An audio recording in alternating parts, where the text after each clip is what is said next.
bonjour et bienvenue à Impact Pod. Alors moi c'est TK, l'américain de ce groupe d'amis réunis par le rugby. Et voilà, ça fait un certain pack d'années maintenant que je suis très content d'avoir à côté de moi un certain deuxième ligne de 2 mètres de Metro Racing. Donc c'est Théodore de Saint-Rémy. Comment ça va mon cher Théo ? Mais ça va très très bien. Ça fait aussi un paquet de semaines qu'on s'est pas parlé sur le pack, puisque tu as été plus avec Amélie ces derniers temps. Donc ravi de faire une petite piqûre en l'absence d'Amélie qu'on embrasse d'ailleurs. Oui, on l'embrasse. Elle devrait être peut-être sur le terrain aujourd'hui. Je crois qu'elle est en train de s'échauffer, donc ça veut dire que son genou va bien. Ouais, voilà, c'est ça. Elle est en play-off en ce moment, donc on lui souhaite le meilleur pour ce match. Tiens, ça fait un petit moment. Par contre, j'étais en train de regarder. On n'a pas eu un review récemment sur Apple Podcast ou sur Spotify. Donc, si vous pouvez mettre un petit mot sur un de ces deux, c'est ça est sympa de mettre un petit mot par rapport à notre podcast pour dire un 5 sur 5, c'est-à-dire que vous aimez bien ce qu'on fait. Ça serait sympa. Comme ils ont fait 2 personnes sur YouTube. D'ailleurs, on est sur YouTube maintenant. Si vous voulez voir nos visages, parfois on met des vidéos de notre épisode aussi. Et qu'est-ce qu'ils ont dit sur YouTube, mon cher Tim ? Oui, peut-être Didier qu'on embrasse, qui dit voilà, sur la vidéo que vous aviez faite sur le pack des filles de l'équipe de France, elles sont toutes merveilleuses, merci à elles et bonne continuation. Je crois que vu le match qu'on a vu hier contre l'Écosse, on ne peut qu'être d'accord avec Didier. Et puis il finissait par dire j'espère pouvoir aller vous voir jouer. Alors peut-être qu'il va voir jouer Amélie, peut-être qu'il est du coin là-bas, et si ça se trouve ce sera une rencontre. Voilà, ça pourrait être très marrant. Et puis on a aussi Christian qui je pense a vraiment vu juste, puisqu'il dit j'espère qu'elles feront un gros match contre l'Angleterre.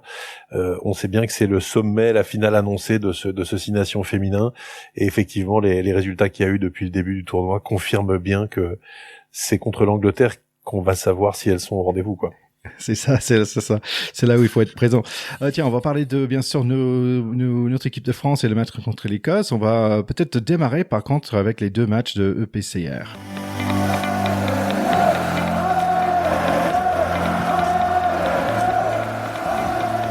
La première, c'était Leinster contre Toulon. Un match très serré, mais avec des Irlandais en tête, avec un premier match assez convaincant. Heureusement, Toulon, quand même, a marqué 3 minutes avant le fin de mi-temps. C'était 14-11, mais ce que j'avais pas dit, qu'il y avait quand même 3 cartons jaunes autour de 40 minutes. 2 pour Leinster, 1 pour Toulon, mais Toulon, malheureusement, n'a pas pu profiter plus que ça.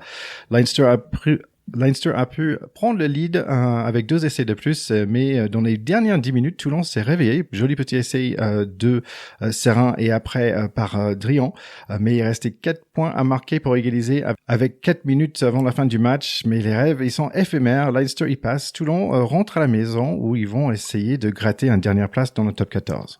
Ouais, alors c'est vrai que c'est une fin de saison très compliquée pour le RCT, parce que faut quand même rappeler qu'il y a une bonne dizaine d'années, ils ont été 2 fois de suite champions d'Europe. Donc là, il y avait un petit parfum de phase finale qui était bon pour tout le monde et qui faisait rêver tous les supporters de la RAD un retour sur le toit de l'Europe. Malheureusement, on peut dire que Leinster a quand même mérité sa victoire, je trouve, en particulier quand ils ont été à un moment début de deuxième mi-temps, ils sont 15 contre 13, je crois, Toulon, et ils prennent un essai.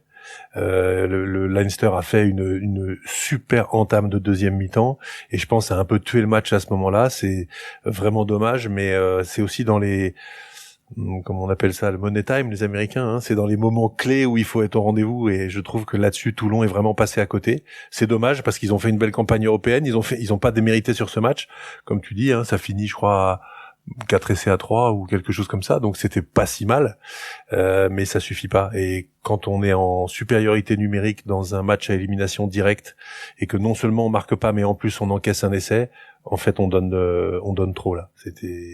Ils ont été trop généreux. Ouais. D'ailleurs, je disais, voilà, dernière place, mais une dernière place en play-off pour le top 14, et c'est assez fou que Toulon et UBB, en fait, ils grattent, ils essaient de gratter ces dernières places pour être dans les top 6, pour aller jouer, et c'est marrant parce qu'en même temps, ils jouent sur le haute sphère de rugby européen. Donc voilà, ça veut dire plein de choses sur le top 14, on va peut-être en parler rapidement. On va parler maintenant de UBB, en fait, les premiers points pour UBB, mais le premier essai, c'était pour Bath, un peu de bol pour eux aussi, poteau entrant, mais UBB, eux, ils n'ont pas besoin de chance qu'on a Louis Bébé sur notre équipe. Voilà, essaye dans le coin pour lui. Moefana, il va mettre des mecs par terre. Le coup, il gratte le ballon et UBB avance. Mais Bath n'est pas mort. C'est un doublé pour leur ailier anglais. Toujours dans le coin, 14-12. Carrara, l'arrière argentin en Angleterre, il a du champ, mais le coup encore décisif en défense. Il va être récompensé en attaque aussi. Très sympa. Cet essai d'équipe. Première mi-temps fini par un temps fort pour UBB, 24-12. Deuxième mi-temps, UBB très actif et un peu chanceux, mais pas de points. 46 minutes, longue séquence de Bath, mais la défense du UBB est en place pendant un long moment. Hennessy quand même va marquer pour Bath à 50 minutes, 24-19. Ah, il y a Big Ben qui arrive, il va faire du bien. Jalibert, il trouve des trous et UBB essaie de profiter des fautes des Anglais. Et grosse molle avec une belle touche, talonneur en remplaçant Barlow, mais l'essai est refusé. Bonne nouvelle, il y avait un carton jaune contre Bath et Big Ben va finir le taf 31-19. Moefana avec un crante mais pas assez de chance. C'est Mathieu qui est chanceux et avec la dernière essai du match, donc c'est 38-26. Bravo UBB, on est en finale. Ouais, c'est d'abord à tout seigneur, tout honneur. Ils sont tenants du titre, hein, donc ils vont pouvoir aller défendre leur titre en finale. Ça, c'est quand même génial. Et c'est arrivé plusieurs fois ces dernières années qu'on ait des équipes de France 2 fois championnes.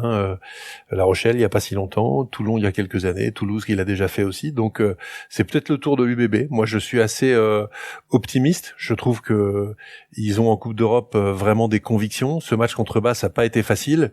En revanche, ils ont mis la main sur le match dans la deuxième partie de la deuxième mi-temps avec quand même beaucoup d'autorité en se recentrant sur les basiques, c'est-à-dire une performance dans les rucks absolument intraitable, des mauls, mettre l'équipe d'en face sur le reculoir. Bath s'est retrouvé à défendre sur les talons, et quand t'as le talent offensif de l'équipe du bébé et que t'as une équipe qui est en plus dominée grosso modo dans l'impact physique et dans la marche avant, tu peux pas gagner en fait. Donc je trouve que l'UBB a fait exactement le match qu'il fallait. On les attendait peut-être avec leurs flèches sur les côtés, et en particulier Louis Bielbiarré ou Damien Penaud qui a été replacé au centre, avec plutôt de bonnes sensations à mon avis. Enfin, je trouve que ça a l'air de bien lui plaire comme replacement stratégique. Mais c'est pas du tout là qu'ils ont été chercher la victoire. Ils ont été là chercher la victoire avec leurs 5 de devant, comme tu dis, Barlow qui rentre, Tamifuna qui rentre, les deuxièmes lignes qui ont fait un très très gros match aussi. Donc je pense que ils ont montré qu'ils savaient se mettre au niveau sur les fondamentaux de ce jeu de rugby pour passer à l'étape suivante. Maintenant, voilà, c'est une toute autre histoire en finale. Le Leinster, c'est quasiment l'équipe d'Irlande. On peut dire que l'UBB, c'est pas loin d'être l'équipe de France non plus. Donc, je crois qu'on va avoir droit à une confrontation fantastique. Ouais, donc je veux dire, c'est plus facile qu'on a un Big Ben pour faire des basiques. En fait, tu avances avec un mec qui fait 145 kilos, ça aide. Mais aussi, Leinster, c'est un peu leur jeu aussi, en fait, dans le sens que c'est des papas, c'est des grands, c'est des costauds, qu'ils avancent petit à petit avec ballon en main. Donc, en fait, j'ai l'impression que ce match-là, ça va être beaucoup plus serré au niveau de score. Ça va être l'équipe qui fait moins de fautes. Donc peut-être, c'est vraiment très très ouvert. Une chose aussi, il y avait des Anglais qui étaient pas très contents, en fait. Apparemment, il y a un polémique qui sort. Je lis un peu dans la presse anglaise qu'ils étaient pas contents, qu'il y avait 3 fois que leur Alfie Barbary, le 8 là, qui a été plaqué, un peu haut. Il disait que en fait, des Français, on va dire la rédaction, les télés françaises n'étaient pas top pour donner des images qui étaient nettes à ce niveau-là, nettes dans le sens que c'était pas très juste et très égal à ce niveau-là. Alors, je pense qu'il faut faire la part des choses. J'ai vu les polémiques, effectivement, comme toi. Les images, effectivement, ça aurait peut-être pu être réexaminé par l'arbitre vidéo, mais ce n'est pas du tout le réalisateur qui choisit les images. Il y a un bus vidéo où il y a des arbitres vidéo indépendants. Ils ont toutes les images qu'ils veulent, ils peuvent se les replacer. Je trouve qu'on a une organisation qui est quand même assez perfectionné pour revoir les images, et on a bien souvent dans les matchs des occasions de vérifier que la santé des joueurs est pas mise en danger. S'ils ont décidé que là c'était pas la peine, moi j'ai envie de dire faisons leur confiance. quant à dire que c'est, imaginez le réalisateur de France 2 planqué dans son coin qui dit non, celle-là je vais pas la mettre parce que peut-être que l'arbitre va, enfin, je pense que c'est ridicule comme argument. Voilà. L'arbitre vidéo a fait son taf. Il a considéré qu'il n'y avait pas matière à revisionner les images, à potentiellement citer Loukou. Il a été blanchi depuis, il a même pas été en citation a posteriori. Donc ça veut bien dire qu'ils ont décidé que c'était pas la peine. L'arbitre a toujours raison, encore une fois. Disons maintenant, l'arbitre vidéo a toujours raison. Et arrêtons ces polémiques qui, à mon avis, sont quand même assez ridicules. D'accord, bah écoute, il y a pas d'anglais dans le final, donc il y a ça. Mais il y a des Irlandais et des Français. On est content pour les Français. D'ailleurs, un autre Français va être dans le final c'est Montpellier Ulster en fait, pas de Champions mais de Challenge Cup, qui va être le 22 mai. Oui, et puis le Leinster arrive en finale, mais n'a pas fait non plus un tournoi absolument flamboyant. Hein. Il y a eu des années où le Leinster dominait largement cette compétition. Là, c'est pas le cas. Ils ont été en 8e de finale quand même bousculés par Édimbourg. Moi, je le sais parce que j'étais dans le stade. Comme tu t'en souviens, j'étais en Irlande et j'ai eu la chance que le papa qui accueille ma fille en Irlande pendant 4 mois est un fan de rugby, donc il m'a emmené voir le match, ce qui était vraiment génial. Donc j'étais comme un Leinsterman dans le public, c'était hyper sympa. Et le Leinster était absolument pas serein. Ils ont souffert en mêlée fermée, ils ont beaucoup souffert contre l'équipe d'Édimbourg, qui est une belle équipe. Hein. Ils ont gagné quand même d'une 15aine de points d'écart à la fin avec quelques fulgurances. Mais c'était absolument pas les grandes années du Leinster où c'était là-bas le tarif, c'était 40 points et puis il y avait pas de discussion. Là, ça a été quand même particulièrement disputé. Donc je pense que l'histoire n'est pas faite et que, comme tu le disais très justement, c'est une finale qui est extrêmement ouverte et qui va se jouer sur des détails. Et à mon avis, on va avoir droit à un grand spectacle. C'est 2 belles équipes avec des très très belles individualités, des belles cultures de club. Et l'un a envie de revenir sur son histoire récente et Bordeaux a juste envie d'afficher une suprématie en étant champion d'Europe 2 fois de suite. Donc tous les ingrédients sont réunis pour faire un beau gâteau. Ouais. Écoute, c'est marrant, tu as parlé de ton voyage en Irlande. C'est un pays que on adore dans notre famille. On était allés récemment. Ma femme vient de dire aujourd'hui, mais tiens, est-ce que ça serait bien, pas cette année, mais l'année prochaine, d'aller encore voir des copains là-bas.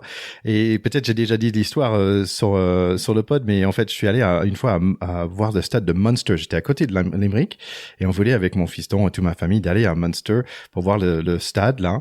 Et en fait, on essayait de les joindre au téléphone. Bah, c'était plein l'été, il y avait personne qui répondait. C'était pas clair, donc je dis ok, bon, on y va, on va voir si c'est ouvert ou pas. Donc on s'est garé, se pointer devant le stade, et finalement il y avait une espèce de stagiaire communication qui dit non, en fait nos visites sont pas prêtes, etc. Ils sont en train de tout refaire. Mais heureusement, il y avait le mec qui gère un peu le terrain qui nous a vu, dit vous voulez faire quoi, vous voulez quoi? On a dit oui, on voulait juste prendre une photo devant le stade, etc. Il dit venez, come on man.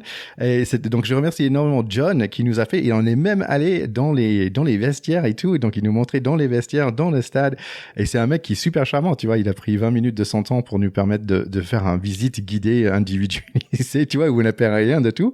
Donc voilà, les Irlandais, ils sont vraiment top quand même. Ah, c'est un peuple très accueillant, et puis il y a rien de mieux que pour souder des peuples amis entre guillemets qu'un ennemi commun qui reste malheureusement pour eux les Anglais, qui sont unanimement détestés dans tous les coins. Donc ça nous unit aussi clairement. Ouais, désolé pour tous les écouteurs en Angleterre, mais c'est un peu comme ça, c'est l'histoire qui parle. Allez, on va passer des matchs d'ailleurs d'Irlande et l'Angleterre pour les femmes. Donc il y avait Irlande contre Pays de Galles, pas trop de surprises ici. Il y avait quand même Miss Waffer qui était on va dire la superstar, je dirais, d'Irlande, joueuse de l'année dernière, qui était un peu pas content qu'elle a perdu contre nous la semaine dernière. Elle a marqué 2 essais, 33-12 dans ce match. Pas trop de surprises à ce niveau-là. L'Angleterre contre Italie, un gros score l'Angleterre. On n'est pas trop surpris non plus. 61-33. La semaine dernière, j'avais parlé de leur capitaine des Red Roses, Meg Jones. Mais en fait, c'était Marley Packer qui était la joueuse du match la semaine dernière. Elle n'était pas trop contente là que j'ai parlé de Meg Jones. Donc, elle a marqué 4 essais, presque 100 mètres gagnés dans ce match-là contre l'Italie. Donc voilà, sacrée joueuse à guetter pour la semaine prochaine contre Angleterre. Mais en fait, mine de rien, Italie qui y a une meilleure performance dans les 3 derniers matchs, ils ont gagné, ils ont marqué que 2 essais et là ils ont marqué quand même 33 points dans ce match-là. Donc ça va vers l'avant pour cette équipe d'Italie. Donc ça finit 61-33 pour Angleterre. Pour notre match à nous, c'était l'Écosse contre France en Hive Stadium. Donc en fait, on voit, c'est pas les Highlands qu'on voit derrière en Edinburgh en fait, mais c'est quand même des collines d'Edinburgh.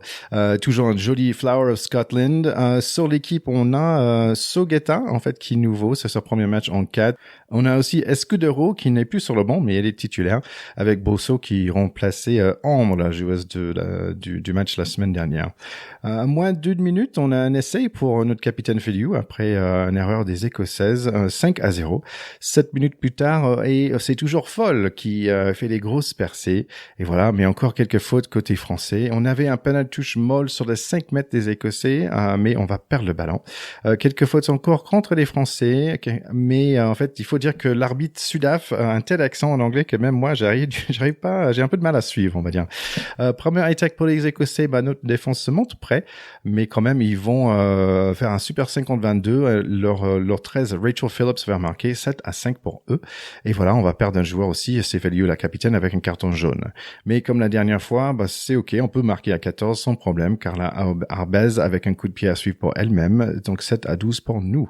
Dommage, on a loupé une opportunité pour un essai de l'année.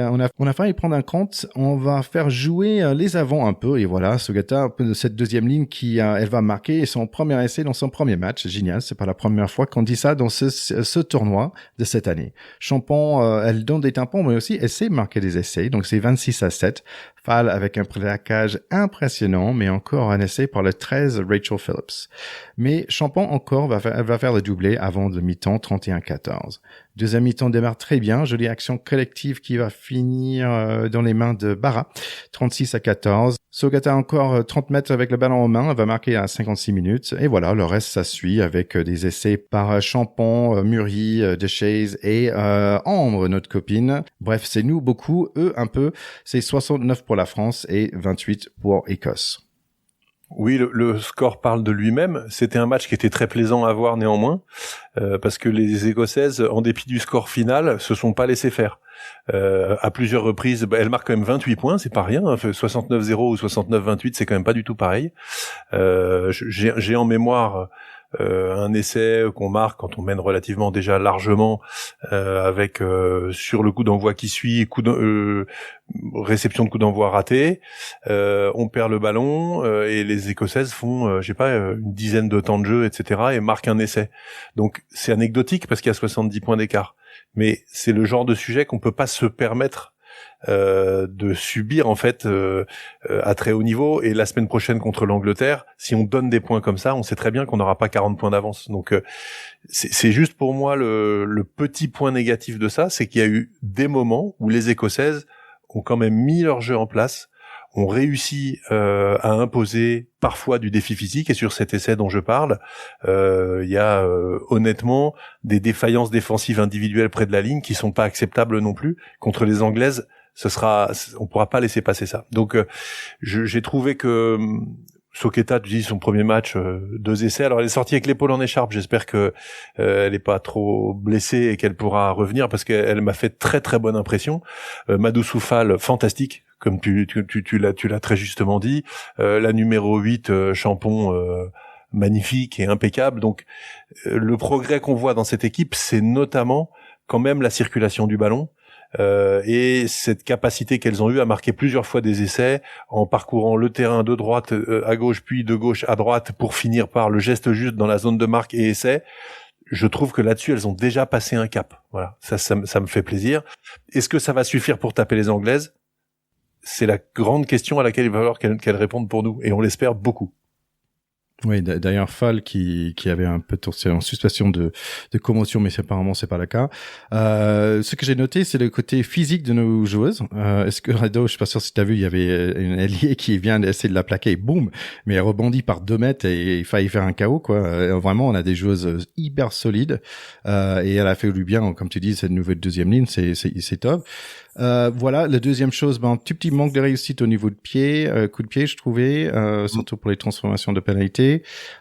Mais ça fait vachement du bien quand tu marques à 45 secondes. Et c'était la chose qui manquait dans cette équipe depuis un certain temps. On attendait toujours le deuxième mi-temps pour vraiment, que l'attaque s'ouvre.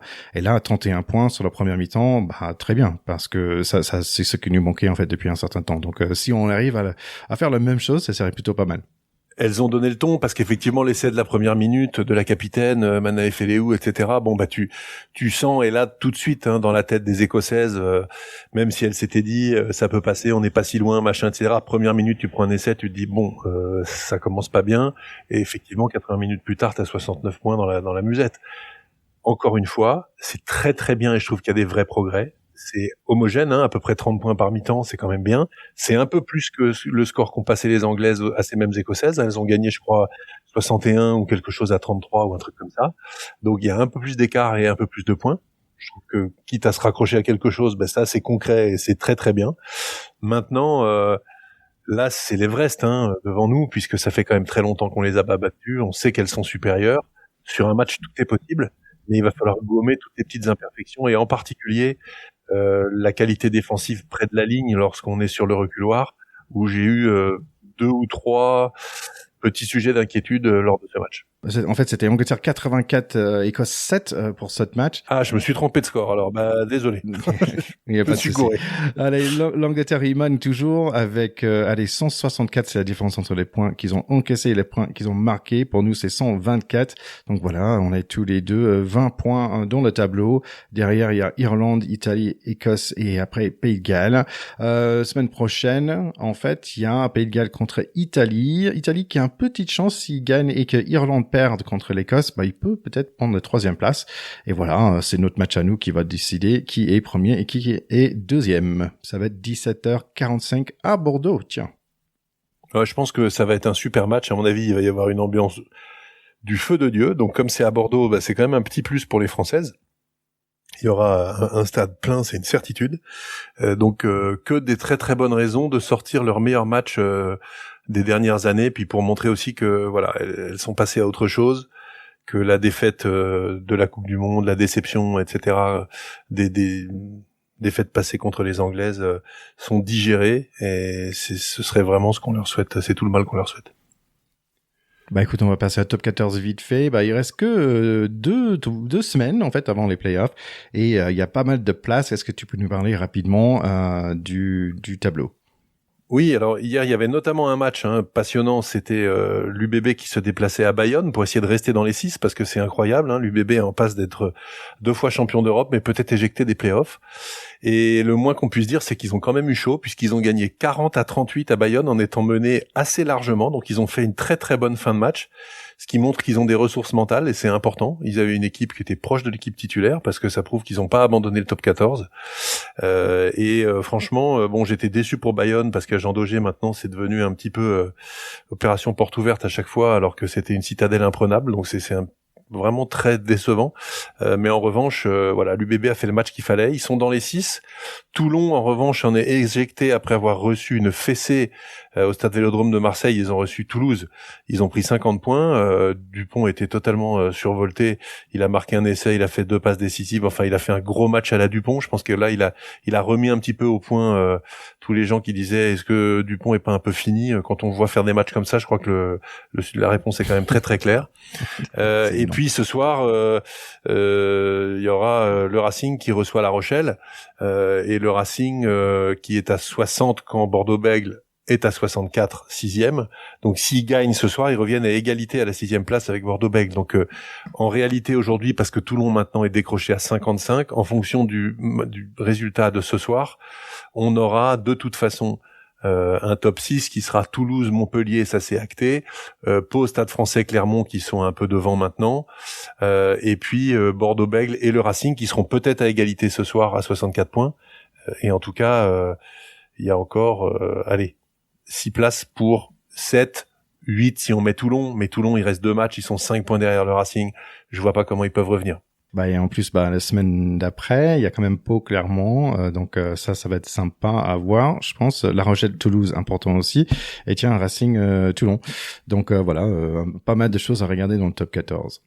Oui, la vraie grosse finale, ce sera effectivement la semaine prochaine Racing-Toulon. On sait que ils reçoivent donc 2 fois de suite, ce soir et la semaine prochaine. Donc le Racing, en fait, a vraiment son destin entre les mains.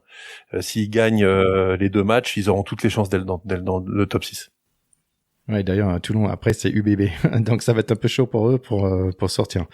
Donc, voilà, écoute, grand plaisir de passer ce moment ensemble, mon cher Théo. Est-ce que tu as d'autres choses? Je sais que tu aimes bien des autres sports, etc. Il y a quand même un peu de tennis qui va démarrer. Est-ce que tu es en mode Roland-Garros? Oui, je suis toujours en mode Roland-Garros et en mode tennis. On est en mode Jannik Sinner surtout, qui démarre le tournoi de Rome là un peu comme un rouleau compresseur. On voit pas bien comment ça peut lui échapper, d'autant que pour l'instant Carlos Alcaraz est blessé, si je ne me trompe pas. Donc a priori il est forfait pour Roland-Garros. Donc Jannik Sinner a vraiment quand même un boulevard pour s'imposer cette année à Roland-Garros, tant il survole le championnat, et on espère que, le championnat, l'ATP. On espère que nos petits Français tireront leur épingle du jeu. Ils sont un petit cran en dessous, mais on a des joueurs quand même de grands talents. Malheureusement, j'ai vu qu'Arthur Fils là avait déclaré une petite blessure à la hanche, donc pour l'instant il est off. Est-ce qu'il sera remis pour Roland-Garros? Je l'espère beaucoup, mais c'est vrai que on va attaquer la période cauchemardesque pour les étudiants qui doivent hésiter entre leur révision et l'écran ocre de Roland-Garros qui les appelle. Il faut qu'ils se battent contre cette tentation. Et puis, nous, on est au boulot, donc parfois c'est contre le boulot. On va regarder ça sur nos téléphones. Mais en tout cas, c'est vrai qu'on est super content de voir arriver cette belle période de sport. Bah écoute, pour moi c'est les NBA playoffs en ce moment que je suis un peu de loin, mais au moins avec les petits trucs de review. J'aimerais bien que les Lakers, ils font quelque chose, mais le pauvre LeBron James, il est là, il a 41 ans, un truc, il fait des stats mais incroyables, mais là je pense que ça va finir contre des Thunder. C'est 3-0 pour les Thunder qui mènent. The Spurs, peut-être Victor et Wembanyama, il va peut-être passer contre the Timberwolves, c'est quand même un peu serré 2-1 pour le moment. Peut-être des Knicks qui vont passer l'étape supérieure contre les 76ers, tu vois, donc c'est vraiment chouette. J'aime bien les playoffs quand même de NBA. C'est assez ouvert, et puis c'est vrai que ils ont la culture du spectacle, donc c'est au meilleur des 7 matchs quand même, donc ça fait une confrontation parfois qui s'étale sur plusieurs semaines, parce que faut les faire les 7 matchs. Parfois ils vont au Game 7 comme on dit, et effectivement ça va être une belle fin de championnat. Ce qu'on peut dire, c'est que les Français tirent leur épingle du jeu en NBA. Il y en a quand même plusieurs qui sont bons. Rudy Gobert depuis longtemps, et Wemby qui est quand même parti pour être un extraterrestre. C'est les stats qu'il a avec l'ancienneté qu'il a dans cette ligue. Si physiquement son corps tient, parce que je pense que quand on fait cette taille-là, 2m23 ou 4, infliger à son corps ce rythme, c'est peut-être plus difficile que pour des corps entre guillemets plus dans la norme. Mais si son corps tient, il va être dans la légende absolue de cette ligue et de ce sport. C'est une certitude. Petit clin d'œil aussi des autres sports. Je sais pas si tu as vu le reportage sur Jimmy Gressier, qui a été champion du monde du 10 000 mètres à Tokyo il y a quelques mois, qui était un petit Français issu du Pas-de-Calais, du même quartier, dit quartier sensible que Franck Ribéry.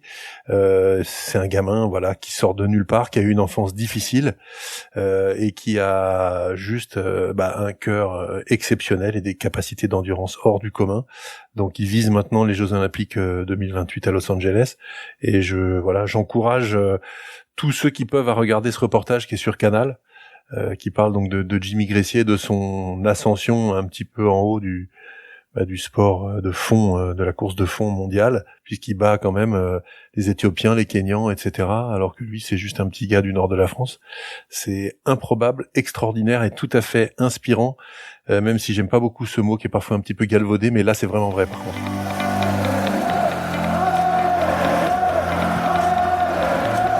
Merci Thierry pour cette petite émission. Effectivement, la semaine prochaine, tous au soutien de nos Bleus, en espérant qu'elles matent les Anglaises.